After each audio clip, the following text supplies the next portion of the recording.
అందరికీ నమస్కారం. నేను మీ కంచెల శ్రీకాంత్, ఎమ్మెల్సీ, కుప్పం నియోజకవర్గ తెలుగుదేశం పార్టీ సమన్వయ కమిటీ చైర్మన్.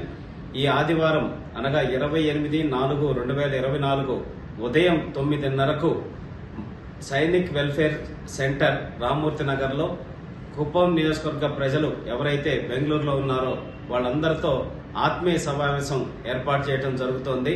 కావున మీకు ఇదే మా సాదర స్వాగతం పలుకుతున్నాం. అక్కడికి అందరూ వచ్చి మన తెలుగుదేశం పార్టీ నారా చంద్రబాబు నాయుడు గారిని 1,00,000 ఓట్ల మెజార్టీతో గెలిపించుకోవడానికి కావలసిన సలహాలు, సూచనలు ఇచ్చి మమ్మల్ని ఆశీర్వదించవలసిందిగా కోరుతా ఉన్నాం. కుప్పం నియోజకవర్గ తెలుగుదేశం పార్టీ ముఖ్య నాయకులందరం కూడా ఈ కార్యక్రమానికి వస్తున్నాం. కావున మీరందరూ విశేషంగా తరలి వచ్చి ఈ కార్యక్రమాన్ని విజయవంతం చేయవలసిందిగా కోరుతున్నాను. జై హింద్, జై తెలుగుదేశం, జై జనసేన, జై బీజేపీ.